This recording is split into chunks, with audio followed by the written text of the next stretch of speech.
Celebrating 50 years. Majestic Jewelers. Covid പ്രതിരോധത്തിന്റെ ഭാഗമായുള്ള അടച്ചിടൽ തിരൂർ മേഖലയിൽ കർശനമായി 5 ദിവസത്തേക്ക് കൂടി തുടരുമെന്ന് ഡിവൈഎസ്പി സുരേഷ് ബാബു അറിയിച്ചു. 5 ദിവസത്തെ നിയന്ത്രണത്തിലൂടെ ടെസ്റ്റ് പോസിറ്റിവിറ്റി നിരക്ക് കുറയ്ക്കാൻ സാധിച്ചില്ലെങ്കിൽ വീണ്ടും കർശന നിയന്ത്രണം തുടരും. അതിനാൽ ജനങ്ങൾ 5 ദിവസം പൂർണ്ണമായും വീടുകളിൽ നിന്ന് സഹകരിക്കണമെന്നും അദ്ദേഹം അറിയിച്ചു. വെട്ടം, പുറത്തൂർ, തിരുനാവായ, തലക്കാട് എന്നീ പഞ്ചായത്തുകൾ ഇപ്പോഴും മുഴുവനായും കണ്ടെയ്ൻമെന്റ് സോണായി നിലനിൽക്കുകയാണ്. ഉച്ചയ്ക്ക് 2 മണിവരെ മാത്രം അത്യാവശ്യ സാധനങ്ങളുള്ള കടകൾ തുറക്കാമെങ്കിലും ജനങ്ങൾ 5 ദിവസത്തേക്ക് ആവശ്യമായ സാധനങ്ങൾ ഒന്നിച്ചു വാങ്ങി സൂക്ഷിക്കണമെന്ന് അദ്ദേഹം പറഞ്ഞു. പൊതുജനങ്ങളുടെ ശ്രദ്ധയ്ക്ക് നാളെ മുതൽ 5 ദിവസത്തേക്ക്, അതായത് ബുധനാഴ്ച 12 മണി വരെ പ്രത്യേക നിയന്ത്രണങ്ങൾ വീണ്ടും വരികയാണ്. നാളെ മുതൽ അവശ്യ സാധനങ്ങളുടെ കടകൾ മാത്രമേയാണ് തുറക്കാൻ സാധിക്കുകയുള്ളൂ. അതുപോലെ യാത്രാ നിയന്ത്രണങ്ങളും വളരെ മെഡിക്കൽ എമർജൻസി ഉള്ള കാര്യങ്ങൾക്ക് മാത്രമേ യാത്ര അനുവദിക്കുകയുള്ളൂ. യാത്രാ നിയന്ത്രണങ്ങളും ഏർപ്പെടുത്തുകയാണ്. നമ്മുടെ തിരൂർ മേഖലയിൽ ടെസ്റ്റ് പോസിറ്റീവ് നിരക്കും പോസിറ്റീവ് ആകുന്ന ആൾക്കാരുടെ എണ്ണവും വർദ്ധിച്ചു വരികയാണ്.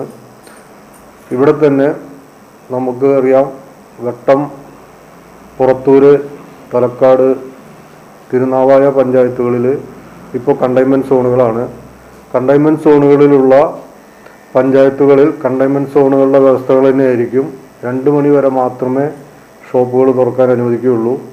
അവിടെ നിന്ന് അത്യാവശ്യ എമർജൻസി ഉള്ള ആൾക്കാരെ മാത്രമേ പുറത്തേക്ക് പോകാനായിട്ട് അനുവാദമുള്ളൂ.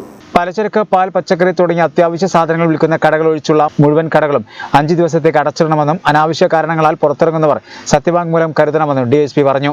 ടെസ്റ്റ് പോസിറ്റിവിറ്റി നിരക്ക് 10-ൽ താഴെ വന്നെങ്കിൽ നിയന്ത്രണങ്ങൾ എടുത്തു നീക്കാൻ കഴിയും. എന്നാൽ പലരും കുടുംബ വീടുകളിലും അയൽ വീടുകളും പോസിറ്റീവായുള്ളവരെ പോലും സന്ദർശിച്ചും നിയന്ത്രണം വിട്ട് പ്രവർത്തിക്കുന്നുണ്ട്. അതാണ് കഴിഞ്ഞ 1 മാസമായിട്ടും രോഗം പടരുന്നത് തടയാൻ സാധിക്കാത്തത്. ജനങ്ങളുടെ നിതാന്ത ജാഗ്രതയും സഹകരണവും മാത്രമാണ് പരിഹാരമെന്നും ഡിഎസ്പി പറഞ്ഞു.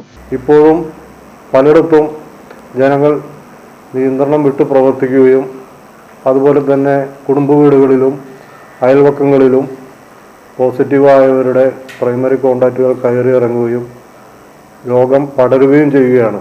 അതാണ് കഴിഞ്ഞ 1 മാസമായിട്ടും നമുക്ക് ഈ കോവിഡ് പോസിറ്റീവ് നിരക്ക് കുറച്ചു വരാനായിട്ട് സാധിക്കാത്തത്.